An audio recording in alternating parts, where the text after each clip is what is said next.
Hello, everyone. This is Sparkle On with Davy Jags, and Sparkle is your happiness, passion, and self worth.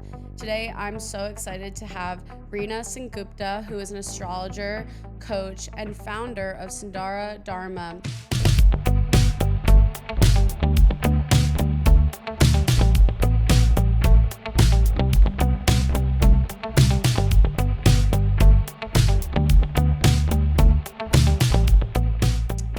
I don't know if everyone even knows what I just said. And that is the entire point of why I'm having Reena on. She works with creative entrepreneurs to essentially find their life's purpose, which is your dharma. Not everybody understands astrology. Not everyone understands how we came to this kind of set of beliefs and background. And I think for me, it's interesting because it's very tied with the Indian side of my culture, and so that's why she's on the show today. I'm really excited. I'm super excited. Yeah, so we met at a workshop at my favorite place in LA. I know I've said that about a couple places, but like there's two places and one of them is officially closed. And the other one is my favorite place in LA. It's called Anima Mundi. It's an apothecary in Venice. They have amazing workshops and then obviously they have a shop, but there's a beautiful garden in the back. And we met during a full moon workshop, Yeah. which I've been going through a really interesting, rough summer. I confided in you that I felt like my 29th birthday was like a death of sorts. Like I didn't want to wear pink, which all of you know, like pink and sparkles is my thing. I'm Elle Woods, just brown. And I don't know, like I just wanted to wear black or like red. And it was a weird birthday. But what drew me to Reena's workshop was that it was about finding your dharma and ending karmic cycles. And I actually don't like how the word karma has been conflated in Western culture. And I knew dharma was very tied with my purpose because of all like the Buddhism classes and books that I've read. And so, I was like, this really aligns with the Sparkle mission. I got to go to this workshop. I got to meet Reena. So here we are. Here we are. I'm so excited to dive in. And I love everything you resonated with because it's a lot of why I created the community and the brand is a lot of these words have become popularized and we think we understand the definition of them, but we're really just getting like 1% of what they really mean. And when we can sit with it and unpack it, there's so much self-connection and transformation available in a really grounded, honest, holistic way. So Yeah. I'm excited to dive into that. Yeah, and I mean, let's just start with the simplicity of how I gravitated towards your work. So, what is dharma, and what does ending karmic cycles even mean? Yes. Okay. So when we talk about dharma, we have to talk about karma. They're two sides of the same coin. I think I said this during the workshop that you attended. And a lot of people, especially in the way we understand dharma, or you might see it on Instagram or TikTok today, people just think like, oh, dharma, that's my purpose. And if I'm living in my purpose, then I'm living in my dharma. But dharma is a much more holistic understanding of living intentionally, purposefully with your most authentic, true self. So, where the word purpose is kind of like, oh, that job title, or when I hit that achievement in life, like that's my purpose and I'll finally be in my purpose. Whereas dharma is less of an achievement. You can achieve within your dharma, and we hope to. We can grow within our dharma. That's the point of it. But dharma at its core is about more of a remembrance rather than an achievement. And it's remembering your true self, your most authentic self, and then being an expression from that. And there's a few different definitions of dharma. I'll give both, and I think they go really well hand in hand. The first one is this understanding in Vedic philosophy, Hinduism, yoga philosophy, Buddhism, that there is this divine cosmic order to the universe, divine cosmic order of all things. And we are part of nature, we're part of the universe. And so we're part of that cosmic order. But when we go against our true self or our authentic self, when we forget our true self, when we think we need to be something else, we are going directly against that divine cosmic order. And that's when we create chaos in our lives. That's when we feel like shit. That's when we're just totally feel like we're lost and directionless. And when we remember our true self, our authentic self, we're back in the divine cosmic order of the universe. And it's not that we have to work so hard at our life to make things work, because we're just part of this greater wave. We're like in our role in the bigger waves of the universe, and things happen with more ease. And then the other definition of Dharma that I love, and this one is a little bit more connected to Buddhism, whereas that definition I gave is a little bit more connected to Hinduism. This definition is that our Dharma is when we meet our past experiences with compassion. And when we meet our past experiences with compassion, there's a wisdom that comes forward from that. And we express that wisdom. And so it's this kind of like matrix of like, there's 4 points of a square. One is past experiences, one is compassion, one is wisdom, one is expression. And when we can kind of tie that full matrix together, that's the experience of living in our Dharma, which you talked about karma. And so this is where we kind of pull karma in. Karma is our past experiences. Karma, with that first definition of Dharma, could be, the parts of your life where you do forget your true self, where you forget your authentic self, or maybe you know your true self, but because of your karmic patterns, you kind of sacrifice your true self because you think it'll be easier that way. And all of these are little points of our karma. Karma is not like one thing. It's this spectrum of shadow on the other side of Dharma. And it's not that karma is bad. Technically, there's different types of karma, and one type of karma is the karma that's been popularized today. The revenge. Yeah, karma's a bee, like it'll get back around to you. That's just one type of karma of the multiple types there are, which is an important part. You don't want to create negative future karma for yourself. And sometimes in past experiences, it's about recognizing that, oh, I maybe did something, and this is me I now need to be humble. I need to be responsible to balance this out. Like, I have lots of karma when it comes to finances. And girl, me too. I wasn't ready to admit that on this show. Oh my God, yes. But I've slowly started admitting it, and everything compounds. Yes, everything especially compounds. Interest. Especially interest on your karma. No, but there is this part of me where I did overspend my means. And that's true. That's a negative karma I created, and in order to transmute that negative karma, have to admit that and accept that, be okay with that, meet it with compassion. And when I meet that with compassion, then the wisdom can start to come through. But so there are examples of no, sometimes you do things that have consequences. Like, consequences are real. And so that's one type of it. But I would say overall, karma is the human experience of the journey to our Dharma. When we incarnate on Earth, we go through this veil of illusion and we forget the rest of the universe. And some people call that Earth School. In Sanskrit, that's called the Maya, the veil of illusion that we're here to kind of remember through. But when we go through that veil, everything feels confusing. We do forget who our true self is. We do forget what our authenticity feels like. And we forget the power of who we are and how taken care of we are when we're in that true self. We do forget. And that forgetting is your karma. And it's not a shameful thing. It's not a bad thing. It's just part of the path we have to walk.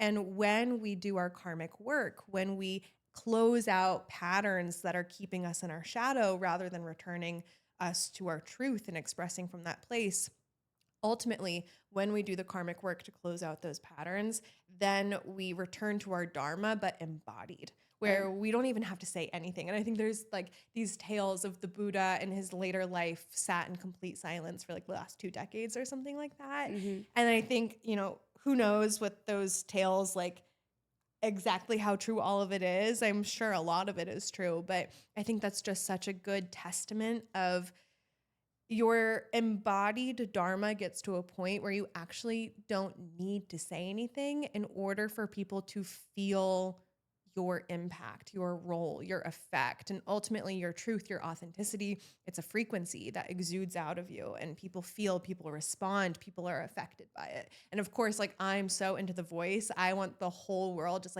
in their voice, talking from their truth, talking from their authentic self. But it also spans beyond that. No, as you were talking, I was like, wait, wow, okay, I think I just figured out my actual goal in life is to be like 93 years old in Crested Butte, Colorado, like in the mountains, and have nothing more to say, because I'm a yapper. I'm a connector. I'm a yapper. And you know what? I hope by 93, I'm just like, none of you need anything from me anymore. Like, I'm done. I'm done. Thank you. Well, and I love this, kind of transition, because in our culture, when we're getting married, we see astrologer. Like this is so rooted in who we are and our lineage, but what is astrology and how does that relate to everything that you just said? And essentially, where is that derived from? Because I think a lot of cultures touch upon different aspects of it, and even what you just said, but not all the times is it like really come together. Yes. Yeah. It's so funny. People ask me all the time, because I also teach a lot of yoga, and I'll give little tidbits of astrology before class starts, or I'll sequence a class around something happening astrologically. And people will come up to me before, I'd be like, wow, I've never experienced astrology and yoga paired together, but like it works. And I'm like, yeah, they are of the same cloth. And I'll add the caveat, as of today, I'm a Western astrologer, which is a slightly different system than Vedic astrology. I'm so excited. A week from today, I'm officially starting my journey to become a Vedic astrologer. Oh, that's exciting. Congratulations. It's very exciting. Thank you. Well, I'm sure we'll get into it more as we go on and just kind of talk about like the path I've been on.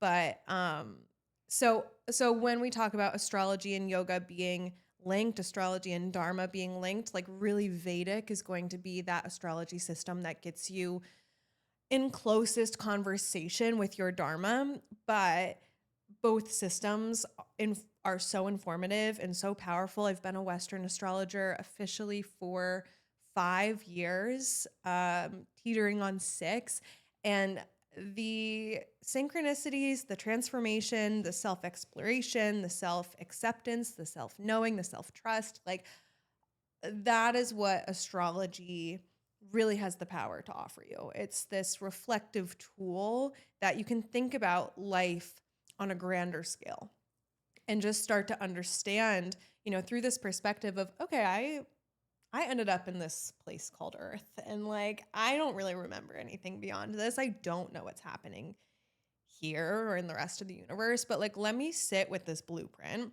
And I also I have a very scientific mind. And so I always like to present it as like, you don't need to believe that Mercury retrograde is going to wreck your life. Like, right. I really hold a lot of discernment with that, but you can just look at it as a set of data and just use this set of data to reflect about yourself. And you might get a chart reading and you don't need to take any of it on as truth about yourself unless it resonates. And that's what I always tell people is take what works, leave the rest. But what we're looking at is this data set from the sky.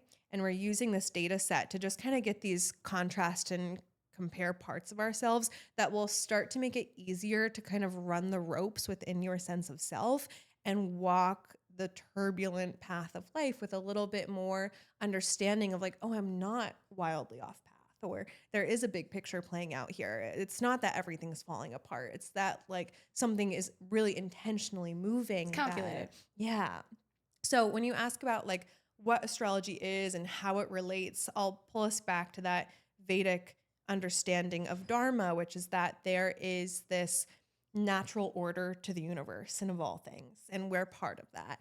And I would say astrology is really the language to better understand the unfoldings of nature's cosmic order. And when you look at your chart, you're looking at how you land in position to that. No, I love that. And today we're going to do a little bit of that analyzing of the chart, because I don't know enough about it. So I'm very excited to dive into that and probably ask a number of questions that come up as we go into it. I'm so excited. And when you referenced about your hardship summer and your birthday that was a death, I'm like, oh yeah, of course it was. Like I see it right here and it makes perfect sense. Oh, great. Validation. I need it, obviously. Okay. Do I ask a question? How does this work? I do have things that I want to point out about your chart, but let's hear a question and we'll run from there. Oh God. Okay. Wait, I didn't prepare a question. That's okay. That's weird.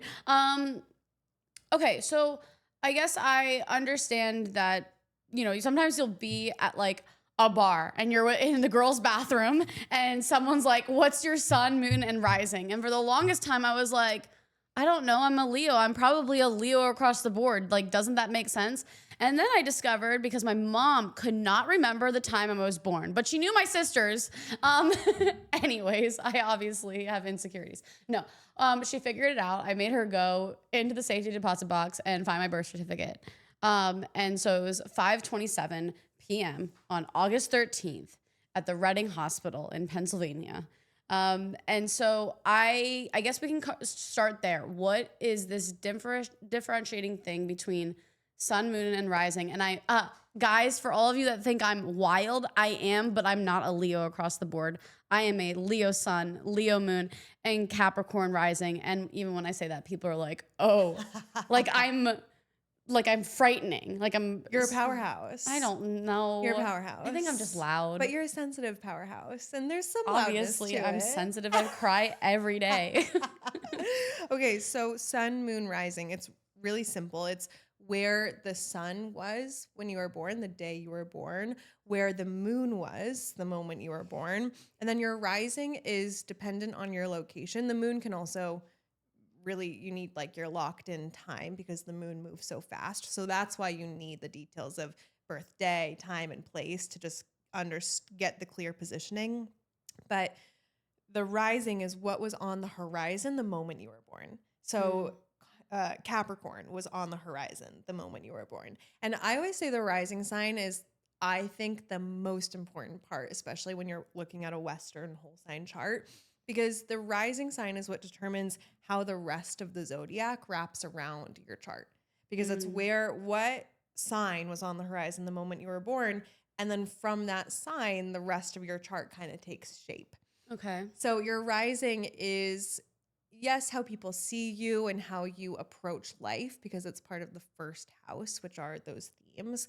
But rising is also what inspires you, what keeps you moving, what's on the horizon for you, what you're in a lot of ways meant to be stepping into in this lifetime.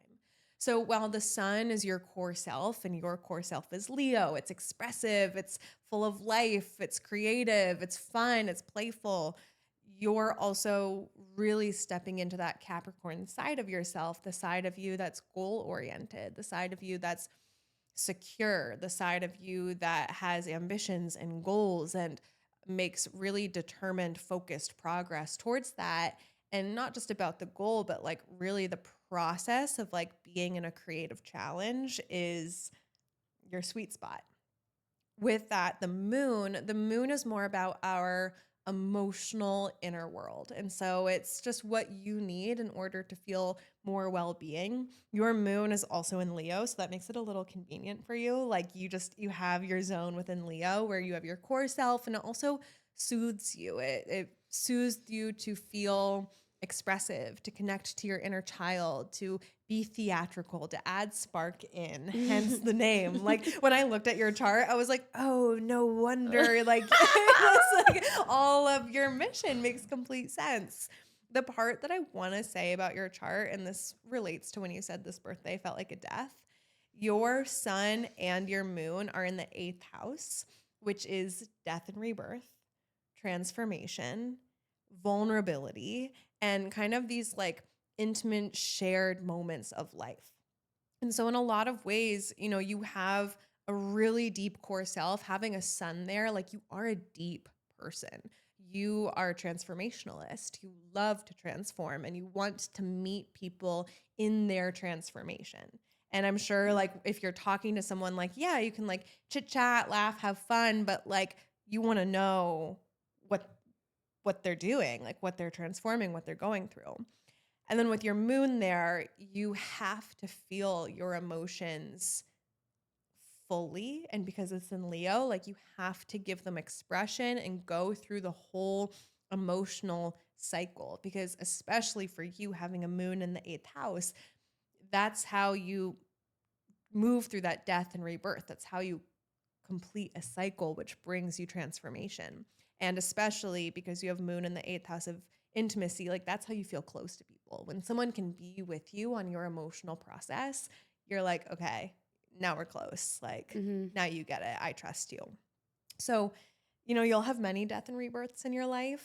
Oh, joy. I mean, you already have had a lot in your life. Yes, I have. But especially this summer, because we had Mercury retrograde in Leo. So that just gave a little bit more intensity in your 8th house, where like you really were getting in the weeds of a death and rebirth. But every time you go through a death and rebirth, you're reclaiming more and more of that Leo spark.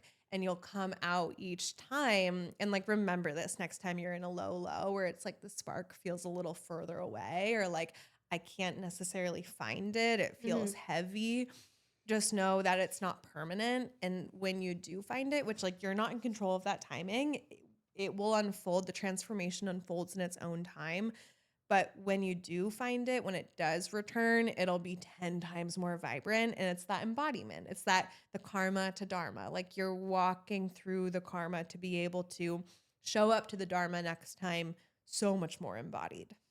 And like, what does it mean by like all these different houses? I know, that's a great question. So basically the system of astrology, we take the sky and then because astrology you could say is man-made, like a person came up with the concept of astrology or channeled it through, or however you want to say it, but it's a human construct. If humans didn't exist, astrology the planets would still move, but we wouldn't have the name astrology. And so where that comes from is there's this like template we put on the sky, and that template is the house system. There's 12 houses, and each house represents different parts of life. And each house has kind of this word bank, and you can see the themes, but sometimes it's random. Like the first house is identity, self-expression, your approach towards life, the body. And because it's like being in your body and expressing, it's also how other people see you, which is like, okay, cool. I get that word bank. The 8th house is honestly like the craziest one because Of course it is. It's death and rebirth, transformation, intimacy, shared experiences and meaning, but with intimacy, also sex, and with shared resources, also taxes. Sex and taxes in the same house? Also real estate and inheritances. Well, that just seems really weird. I know, it's bizarre, but next time you do your taxes, like it is a death and rebirth. Okay. Yeah. And so then we have death and rebirth and sex as well. Yes. And sex is in that house because it's that kind of moment of merging. So what if I had really great sex in August? Yeah, that tracks. That totally tracks. Okay, great. Just making sure I'm like one with the cosmic. And you know what? Every year, every Leo season, you can kind of count on that. Oh, wow. Okay, I love that. Tom, take notes. But yeah, so each house has these kind of themes, word banks, and again, this is something we template onto the sky. So the 8th house will always be taxes. The first house will always be identity, but different people, depending on where they were born, what time, like you have Leo ruling the 8th house. I have Gemini ruling the 8th house. So my death and rebirth is very like conversational and lively. The 8th house, because it's associated with death, can also be grief, but I love to talk about grief. Like, I think the world needs to talk about grief more because I have Gemini ruling the 8th house. So I'm like, let's talk about this. Yeah. Whereas you have that Leo. And so you're like, let's shine about it. Oh, okay. About grief, you're saying? Yeah. No, that makes sense because like Sparkle was spun out of my grief. And my belief is that you can't have light without darkness, which is everything that we're talking about. But again, some of these buzzwords go around and I'm like, I'm just so overwhelmed. And they say on TikTok, Saturn return. Yeah. You're in your Saturn return from 27 to 29 and you're supposed to feel this, this, and this. And I'm like, I don't even know what that means. Is Saturn spinning around my head? Like, I'm just confused. Yeah. So let's break down Saturn return. There is so much to debunk with Saturn returns. and it drives me wild because I'll scroll on TikTok and I'll see it. And like, I don't want to be someone commenting and be like, this is misinformation. Of course. But I'm like, it is really frustrating. And I would say to anyone listening, like, do not take information about your Saturn return unless you are sitting down with a trusted astrologer and are getting a reading. Interesting. Because there's so much misinformation. Right. So the first debunk I'll say is that everyone likes to say it's from 27 to 30. Mm-hmm. It could be, but that's not like you turn 27 and your Saturn return starts, which a lot of people think. Like I see a lot of people's Instagram captions, like 27th birthday, like hello Saturn. I'm like, oh, it doesn't work like that, but okay. So Saturn happens, or Saturn return happens when the planet Saturn enters the same zodiac sign that it was in the moment you were born. Okay. So, for example, you have Saturn in Aries. That's the sign it was in when you were born. And so this summer, starting at the end of May, Saturn returned to Aries. So that's why it's called a Saturn return, because it's returning to where it was when you were born. And Saturn takes about 27 to 30 years to complete through all the zodiac signs and move around your chart, which is why people say 27. But Saturn's not that... Sometimes there's retrograde. Sometimes it moves a little slower. It's just not a hard bet. Also, depending on what degree Saturn is in for you, it could affect, like you and I both have Saturn in Aries. And so our Saturn return starts when we're like 29, about to turn 30. Whereas a lot of people are exiting their Saturn return at that time just because we have Saturn in an earlier degree of Aries. And does this act like a death and rebirth again? Yeah. So Saturn is the masculine figure of the sky. Mm-hmm. It is about structure, organization, and discipline, but also destruction and destroying. So when you have your Saturn return, it's about dismantling, destroying all the structures in your life that are no longer of relevance to you. Because last time those structures were set in place, you were 1 day old. And so now you're 27, 28, 29. There's different formats of your life that need to come in. So it's about shedding what those formats are, and based off of what sign, what house Saturn is in for you, it'll give you more insight on exactly what is deconstructing. But then by the end of your Saturn return, you've started to reconstruct the new systems that will hold you for the next 27 years. You also have a Saturn return in your 50s, which a lot of people don't realize. My mom and my sister went through their Saturn return at the same time. My sister was in her first one. My mom was in her second one. Interesting. Crazy time in the household. But yeah, so just if you're like, woo, I made it out, as long as you're living. And what can like a Saturn return look like? Because it's not like, okay, we're gonna like go through breakups. We might. It's not like we're gonna like how do you basically determine? And I think this goes back to a little bit about, what you were saying about like karmic contracts and things like that and cycles. How do you know based off of your chart, whether it's mine or someone's, what pieces of your life are in that destruction mode or going through this sort of death? Yeah. So that's when you want to look at what zodiac sign you have Saturn in and then what house. So for example, you have Saturn in Aries in the 4th house. And so we want to look at the themes of Aries and themes of 4th house. We'll start with Aries. The themes of Aries is leadership, trailblazing, flying by the seat of your pants, like just trying things, being the Fool card in the tarot, just jumping off the cliff.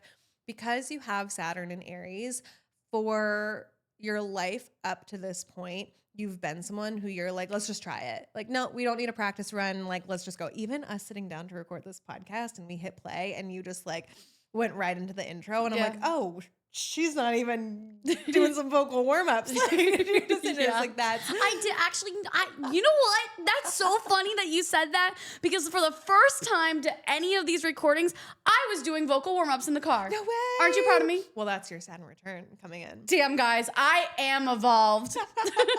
So that Saturn in Aries, you've always been someone who like, you'll jump right in. You learn by doing. If you're learning a new board game, you're like, don't talk to me about it. Like, let me just like fail the first one and then I'll win everyone after that. Like, Yeah, this very much tracks to up until now. yes.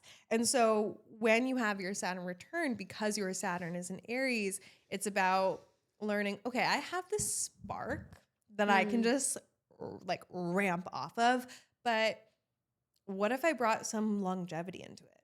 What if I actually wanted to make this spark a flame, a full bonfire? And what do I need to kind of harness and ground within myself to slow down, because you can move so fast? What do I need to slow down and be a little bit more mature about, so that this can start to really like catch its own life? And the perfect example is like, oh, maybe I can give myself a moment to ground and like get in my vocal cords, do some warm ups, or like think about what I'm going to say, and then sit down and do it. And as you do that, you might notice like you're just more confident and embodied in the intros every time. And then the podcast starts to grow in ways that you dream of it growing, because you're taking that time to kind of harness it and slow it down. With now Saturn in the fourth house for you, the fourth house is home, family, lineage, roots, specifically the mother. So relationship to mother. And I wouldn't be surprised if you have a big move. You said you moved. Was that recently? I did. Yeah, I did move at the end of July. Yes. From Woodland Hills and the little mountains to Century City. Yes. So Saturn in the fourth house is very much about like, you're likely going to move, have a whole new set around what you need out of your home, so that you can bring that longevity of the spark through. Whereas, for example, I have Saturn in the sixth house. And so the sixth house is organization, routines, physical health in the body. And so mine is about like, okay, let me get my like body taken care of, because I have Saturn in Aries too. Like, I've been running by the seat of my pants my whole life, and muting my body out because I can go faster that way. But like, oops, that doesn't work. Chronic illness. Okay, hello. Okay, let's take care of the body. Okay, what new organization do I need? How do I need to take care of my health? And that's where like I'm having my death and rebirth, whereas yours more centered around the home and your roots and the lineage. And how can astrology, because I want to make sure I ask this in the right way. I want to ask how astrology can not just be incorporated in essentially your life, but specifically your artistry and your creative life. However, I'm a writer, and it doesn't really matter what creative medium, but there is a lot of attachment to the past. And I really resonated with what you said. It's not where I identify more with this part of my lineage, in the sense that it's not this abandonment or necessarily like relinquishing the past, or even, and maybe you could disagree with this, but like breaking the attachment of the past. It's what you said, spinning it into compassion of it to express it. And you even said astrology is its own language. Yeah. When we form expression, it's our own voice, it's our own language for the events of our past, which makes something wisdom. I'm talking about the written form, but how does astrology integrate with the creative process, but not hold on to those old cycles and karmic contracts that we're talking about, where we're sitting in possibly these lows? Yeah, that's an amazing question. There's two ways I want to answer that. One is more technical. If I was in a birth chart with someone and they were like, I want to be more creative, I feel stuck, I would look at what planets or zodiac sign they have in the fifth house of creativity. Okay. And for example, I have Pisces ruling the fifth house of creativity. You have Taurus ruling the fifth house of creativity. So I would then try to get that person more in that sign. So for you, it's about grounding. It's about being with your body, your five senses, making sure that you're like getting that time cozied up on the couch with the blanket and like eating chips, because actually that's where a lot of your creative ideas come from. And that's where you get the capacity to do it. You could also look at things like the house and sign that your moon is in, because your moon is your emotions, and the more emotional bandwidth you have, the more creativity can flood through, which is a lot of the coaching work I do. Is someone's like, I have this creative idea, but I'm stuck bringing it from vision to embodiment. And a lot of that work we do kind of through the Dharma lens of like, okay, what emotions do you karmically need to move through in order to bring in the bandwidth to have the embodiment to be in that creative self? So the moon is huge for our creativity in that way. But then overall, I would say astrology very much, especially when you're working with your birth chart, it helps you to know yourself. It's this place you can go to look almost like a mirror and use it to reflect and understand parts of you maybe haven't looked at before, or maybe have a hard time getting honest with. And when you can sit with those parts of yourself, the more you know yourself, the more you can express. And so I think overall astrology serves as a really powerful tool to just know yourself enough to be able to articulate it out. So does going backwards actually mean you're going forward? Oh, I love this. As long as you have a reflective tone, I would say yes, absolutely. Interesting. And how did you start to come to this work? Yeah. Well, similar to you, I grew up in a mixed household. My mom is American, Ohio, white woman, red hair, which like when I'm in the sun long enough, it's like, I'm like, see, can't you see? I love that. She grew up in an Irish Catholic family. My dad is from India, moved to the US to get his master's, and that's when they met. He's Hindu. And so we grew up with both perspectives in our household. I would say the shared meeting point is that both of my parents were very spiritual and psychically gifted. I'll even say that. I mean, my mom's an energy healer. My dad would have, she became an energy healer when I was in middle school. And then my dad has always been so annoyingly psychic. He would have dreams and like he'd find stuff out in his dreams and like we'd get in trouble because it would be right. Like that's amazing. You say that, but so yeah, I mean, it's cool when you can look back on it, but obviously not when it's happening. No, exactly. It's very frightening when your father finds out things he's not supposed to. Yeah, exactly. I will be the first one to say that. Yes. So I grew up in this household where, and I always saw them fight about religion. Once we got older, it was no longer something they fought about, but there was a phase of my life where that was maybe one of the core points of tension in my household. Interesting. And I was maybe 5 years old at that point, and I remember just thinking like, they're being so stupid right now. Like, can't they see they're talking about the same thing just through different cultural lenses? Yeah. I was like 5 years old having this thought, but it was just so blatantly in front of me. And so I think that was really like my big introduction to it, is just being able to see beyond different religious layers, cultural layers, and just know ultimately like we're all curious about why we're here and trying to figure out like how to stay guided, protected, and safe and inspired throughout it all. And then because they were both spiritually tuned in, that was just kind of very like fostered while I grew up. And it wasn't until I went to college that I realized like, oh, not everyone's psychic? Like I really thought everyone was psychic. Well, okay, do you believe that everyone can harness it? Yes. Okay. Yeah. And that's kind of where I've landed. But I've also, especially over the last few years, I do think some people are more gifted at it than others, the same way that I'm terrible at math. Like, I think someone I'm not the only one. I'm so bad at math, and that's so hard growing up Indian and being bad That's at what math. I meant by it. I didn't preface that correctly, but yeah, that's literally what I meant by it. My dad was like, what is wrong with you? Do you have tears ingrained into your kitchen table like I do, and like the multiplication in high school, I cried in every single math test to the point where I think my math teacher was like, you're emotionally not okay. Like, you need a therapist. Like, my math teacher in the 7th grade like called the guidance counselor because I came in just bawling my eyes out. I was like, I have to pass this. I mean, I'm glad they understood. I remember in 6th grade, I think I got like a D on my math test. Yeah. And like I had to get it signed. And I went to her sobbing and I was like, I cannot get this signed. I'm not going to get it signed. I can't get it signed. And she just like didn't understand.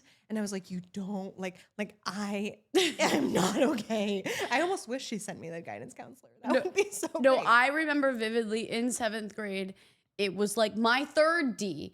And he knew that I don't think he actually wanted to deal with like me coming and crying again after getting the test signed.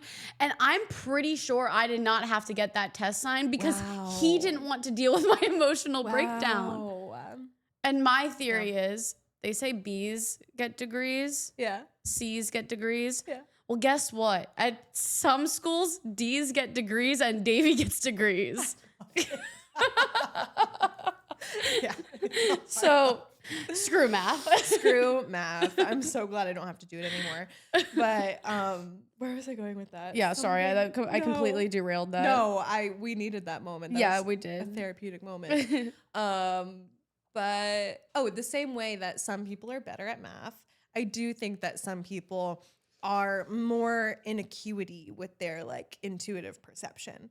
And I think also some people are more interested in it than others. Like I've worked with people over the years. When I first started my business and doing this work, I was like, everyone's psychic. Everyone has the potential to be psychic, which I still stand by. But then I realized like, no, some people are paying me because they're not interested in developing that skill deeper for themselves. And that's also my role here. Like that can be my role and that's okay. The same way that I hire someone to do my taxes. I have no interest in doing that. Does it need to be done for me to like continue and be effective? Yeah. But yeah, it's been a whole like reshaping in my head of just like different people's experiences with intuition and with psychic gifts because it was just like such a given when I was growing up. Well, and actually I didn't expect to take this tangent, but math is its own language. Yeah. Just like everything that we've talked about. And in a lot of ways, it's ingrained in everything that we've talked about, which is why in our culture, it's very important to be good at math. We'll come back to that later. But and this is where I'm going to pivot in the sense that I think sometimes when we put ourselves in this quote of left brain, right brain, analytical, creative brain, what it is still different ways in which we express ourselves. And some people truly do express their creativity through math and science.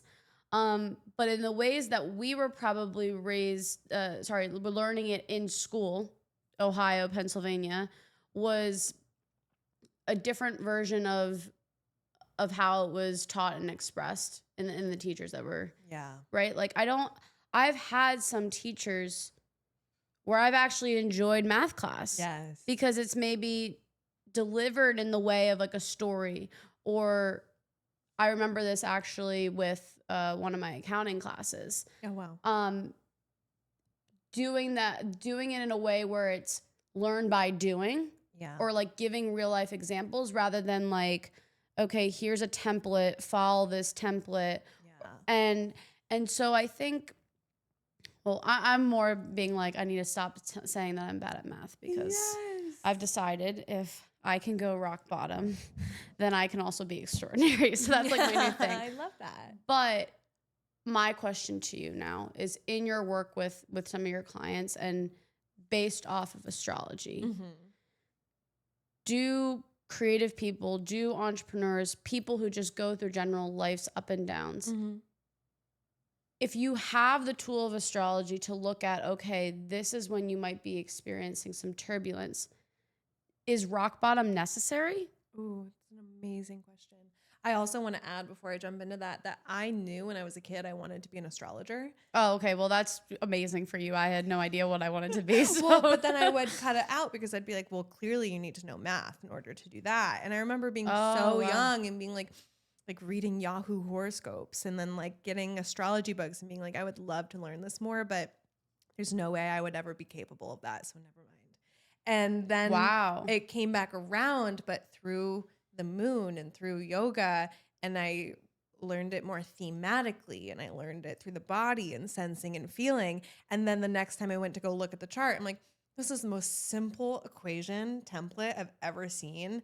Anyone can learn this. And I teach a lot of astrology, like learning how to read your own chart in my business because I'm like, this is actually so simple. A lot of us just need to approach it from a different lens that starts with the emotions, that starts with the sensing and feeling. Yeah, they say that about finances too. You know why I know that? Because I'm reading Financial Feminist right now. Oh, great book. Great book. But what was your question? Your question was, is the rock bottom necessary? Yeah. Ooh. I think it's inevitable. I think it's a really important part of the human process. It's a really important part of the embodiment because you meet something there so clearly.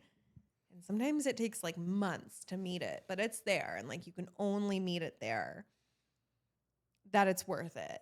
I do think the amount of time you spend in a rock bottom doesn't have to be drawn out. And I do think that there are ways that you can prepare so that the rock bottom doesn't detriment you as much. And even thinking about astrology, I mean, I've seen for years that my Saturn is in my 6th house. And I know there's parts of my body I'm so disconnected with and that they have like inflammation upticks. And I just have to be in tune with it. And I'm looking at this and I'm like, wow, like that's going to suck to be in my body for those years when my Saturn return. But with that, it's like, okay, how can I prepare for that? Like, how can I get the right specialist on board? I'm working with a hormonal health coach right now to balance. Oh, I need the that name of that out. person. Yes, she's fantastic. Okay, great. We'll sidebar that. But you know, there are things you can do to be in better preparation. And then once you're at the rock bottom, I think curious to hear your thoughts on this, but I think we shift from rock bottom to extraordinary when we meet ourselves, when we meet that spark, when we accept ourselves, when we meet like our unshakable core. And I think getting the confirmation, the validation that astrology can show us of like, you're not crazy for having this rock bottom. Like something is happening right now and you're not wrong. There's no shame that needs to be had. There's something here for you. That confirmation shoots us up to the lesson of it all. And that's maybe like my favorite part of giving readings is just seeing that moment click for people where they're like, wow, I really was telling myself that I was crazy and that like I was, you know, did something wrong to end up here. But now I know like I was just always supposed to be on this part of my path and now I can move forward. I'm going to ask a little bit more of an intense question going off of that. Sparkle was derived out of my experiences with battling different events of sexual violence. And I think during that time when I was younger, really was into astrology. I definitely was more of a spiritual being. I loved reading fantasy books only. And coming out of those experiences and going into college where, you know, there was in a lot of ways I loved all of my classes at a Jesuit university, especially, you know, theology was my favorite class to this day. But when those experiences happened, I stopped reading any horoscopes. I stopped going to psychics. I stopped just being a spiritual person in general because, and this is obviously a very, very common symptom, if you will, when you experience something like that, is that you don't have any faith in humanity anymore. And I don't think that that's completely a fine way to grieve. Of course, it is a form of grieving. But how do you essentially not use astrology to the point where like this was written in the stars? Yes. Because I can't believe that something like sexual assault or gun violence or anything like that is any form of destiny. And so I even have a lot of issues with the word destiny. Can you talk about that? Yes. I love the word destiny. But it's a charged one. No, and it's and it makes total, I think a lot of destiny requires ridiculous amounts of faith that I think can only be cultivated really when like our back is against the wall and we're faithless. Yeah. And choosing to believe in destiny is not a fun choice. I think and it doesn't serve everyone. It's a belief that if it serves your faith, then it's there as a like really powerful tool. And if it doesn't, then there's something else. There's another word that comes in as your really powerful tool. But Yeah, those extreme life events. I think ultimately these are the moments where your relationship with your tools matters more than what anyone could ever tell you, whether Hmm. it's a psychic or an astrologer or someone who's like those are the moments where it's anyone, preaching their method as the method and you have to get on board or else you're not seeing something. Like that is our body reacts to that. And ultimately, to move through those experiences, I think the only things we need are our own faith recultivated, which is a journey. I realized a year ago I had lost all of my faith, and it was a crazy, crazy long-term journey to like really build relationship with it back. And once we have that faith, it's also having our own acceptance.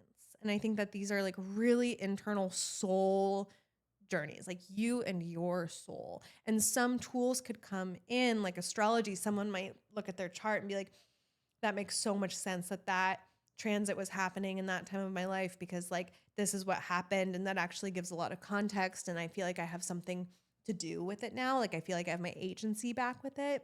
Whereas for someone else, that tool might be journaling and like getting all of the processing written out is what connects them to that sense of having faith and having acceptance and having agency.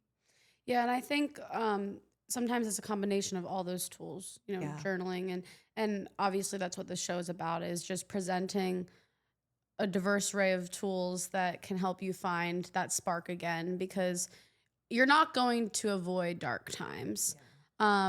But there is always light out of those dark times. And I think what back a little bit more to your points about of dharma and karma, how does one really step into that dharma when so much about society is conforming? Yeah. Because I think that was one of the things that I didn't want to become an advocate for this nonsense, right? When it was happening. And but at the same time it felt like exactly what I was supposed to be doing. Yeah. And that's a very jarring and conflicting feeling. Yeah. But I don't know if it was because I was in this environment that actually had to be radicalized in a lot of ways. But then you graduate and you realize the entire world needs to be radicalized. And so, yeah, I was lucky enough that my younger self was able to recognize, like, okay, great, that's a thing. But now I'm going through oh wait, I've done that since I have a core memory in the 5th grade doing that. And every couple years just being a Leo and causing a bunch of chaos and kind of sharing my beliefs in a way that was like, you're all crazy. And I'm not. But more just, it doesn't need to be as loud. It doesn't need to be as expressive as how I'm making it to be. I am theatrical. But how does someone find that in a way that still has that bulldozer energy for yourself, whether you're just feeling that for you? Yeah, I love that so much. And I think when we talk about our dharma, it's that every single one of us has a unique composition of self that we can look at astrology to understand, but also just like you knowing you, like there's a unique composition that makes up your essence. And your dharma is kind of like adding water to bring that essence concentration out and flush it out to like be fluid and interactive with life, because your essence has a medicine in it. And I love that. we're placed in environments where our medicine is needed. But in order to access our medicine, like we have to take our medicine first in order for us to share it with the rest of the room. Yeah. And that's also the most integral part, where if you start to try to give your medicine out, but like you haven't sat with your own medicine of your essence first, that's when you're drained. That's when you start to enter imposter syndrome or in a different frequency, that kind of like hyper ego, like my way is right, all of you are crazy, like listen to me, I have all the answers. It's like we really have to take that time to sit with ourselves. And this is why I love meditation so much. Like, I'm on such a mission to bring 2-minute silent seated meditations back to the mainstream, because I think there's a lot more meditation happening, but it's a lot of manifestation, a lot of visualization. And I'm like, okay, but also, have you ever just sat with yourself for 2 minutes? And of course, like, there's the itchies, anxieties, like maybe we're over caffeinated or something along that. But when you can drop through that layer and meet yourself for a moment, there's so much there.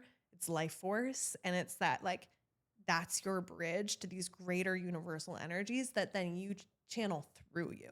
And I like to get this visual of, like, there's your authentic self that's at your core, and it's your essence composition. But then if you follow the energy line up out your crown, like, I don't know, somewhere in an astral plane somewhere, there's this more cosmic version of me, and it has the same essence composition, but access to so much more and less burdened than what I'm burdened by in this physical body. And so when I'm really stepping into my dharma and sitting with my medicine and wanting to offer that to the world, the people who need the medicine I have to offer, knowing that everyone has theirs to offer me as well, I'm trying to channel from that and make my body open enough for as much of that to come through as possible. And when you see, like, the spark behind someone's eyes, or when someone's smile just, like, lights up a room, in my frame of understanding, like, they're tuning in to that dimensional version of them that then they're opening through their body. And I think what I've learned is the only way that you enter a room like that is if you found either one really great creative medium or a couple different creative mediums that allows you to do that. Because so funny, because I think as a young girl, I was conflicting with two sides of myself, which, if you are familiar with our culture, that is in my freaking namesake. Yeah. Okay, you have Devi, the mother divine, hello, and then you have the side of the Durga, yes, and it's that light and dark. Sometimes I don't like myself, but also sometimes I really like myself. I really like you. Thank you. But and I was just saying it in a voice memo on the way here, because I've been thinking about the topic of belonging in a lot of ways, especially when you are very different, or if you're someone like me who daydreams a lot. And I've come to the conclusion that my sense of real, true belonging is what you said: cozy on the couch, Thai food or Chinese food, and probably daydreaming. But in my most creative expression is that quietness of writing. And somehow harnessing voice. And it's funny because in these conflicting two characters that exist within me is that very theatrical, loud person. But the only time that you really see the wisdom come out in me is through the written word, in the most articulate, vulnerable, and sparkle state. And so I'm really, really fortunate that I've been able to understand that. And the only reason I've been able to understand that is because I've experienced that in other ways in my childhood, which was through the sport of running. And so I've been saying, like, running was just my first experience living the artist's life, which in the sports world, it's not viewed as that. Yeah. But there is an aspect of call it Saturn return, of that returning to that girl just in this creative medium. Yeah. And so to wrap up, I'm kind of curious, with your work, what has been the most exciting thing that you've seen in specifically an artist's journey as it relates to whether it's embodying that dharma or using the tools of something like astrology for that wisdom? Yeah, it's this shift that I see in people, and it's the moment of getting out of the head and into the energy, which you could also say into the body. I think it's really important to get into the body in order to get into the energy. But people come to me all the time with this like, well, I have this idea to do this, but I just can't do it because of that, and I feel blocked here, and da da da, and it's all in the head. Or people come to me and they have this amazing vision, and it's completely like there's a whole world of like an entire project or business or system that like they see. It already exists. They've already ideated it in its completion, but none of it has made its way down into like, I am that. I'm deserving of that. That is me. That's what's happening. And so I think the biggest shift, and it's funny that running was this first experience for you because it's, you know, in the body, in the super state of the body, getting into that like rhythm with the runner's high. And it's just that shift of like letting the idea land. And when the idea lands and you know you're worthy of it landing and you're not controlling it, like you don't know where the idea might take you, or you have a very clear vision, but like it also might turn into something completely different as it lands in more physical form. But just trusting like, oh, I have this. This is part of me. And like I get to work with this moving forward. Yeah, and I don't know if it's actually from the Buddha, but they say love is not the feeling of butterflies and and excitement and adrenaline. It's this deep sense of calm that feels completely like one and grounded with the earth. And I'm telling you, I was so lucky to feel that at 16 years old. It was, you know, the 2 mile state championship, and I got to the line, and it was like just every piece of the world around me was in exactly the aligned way that it was supposed to be. The sun was shining the right ray of sun. I was warm. I wasn't too sweaty. I wasn't too cold.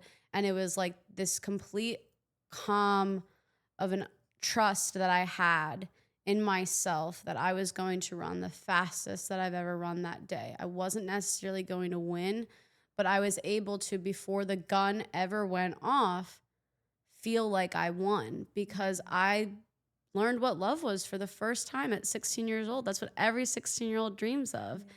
And I think in a lot of ways I've chased that again, but I love the visual that you created is like, as visionaries, as artists, we see it all laid out. It's the biggest superpower. It's the sparkle that we have. And then the overwhelm comes when the world tells you you can't, and you don't have the money to have it, and no one sees it. I mean, do you know how many times, and the only reason I'm burnt out half the time is because you guys can't see what's in my head. Why do you think movies are so important to me? Anyways, I digress. But you hit on a really important note. I thought of it as like almost like a thermometer or whatever. That's the way I visualized it. Was it's in your head. How do you bring it to your feet? And I think that's why you become an artist, is because you need that vision to come to your feet so that you just are. Yes. And I'll say, as that vision comes down, what I see with clients is that dharma, that calling, that vision will meet the karma that's in your body. And it might come down and hit your throat, and you're like, oh, I'm so scared to be in my voice. What if people judge me? What if I go viral and I get all these comments? And then it goes down and it hits the heart. And it's like, what if these people who have been in my life for decades, but like I've never really feel like they understood who I am, but I'm scared to let them go? What if they see who I really am and then they leave me and I'm abandoned? It hits all these different karma points we have in the body as it makes its way down. And just trusting that and loving that process as much as you love the vision. I was talking recently about how, like, if we want to have freedom, if we love freedom and we want more of it, we have to fall in love and be more in love with responsibility. And when we tip that and we're like 51% in love with responsibility, and like want more responsibility and want to spend more time with responsibility and get excited about more responsibility and honor that responsibility, and we love freedom, that 49%, like that's real freedom. I really like that. I've never heard that before. Yeah, it came to me the other day. I liked it too. Well, It kind of reminded me of how my old coach used to say, your body is an amazing machine. And it goes back to that flow state. And you can get in tune with that as responsibility is created. It's a rhythm, it's a system. And that's why for a lot of creatives, that rhythmic routine is so important.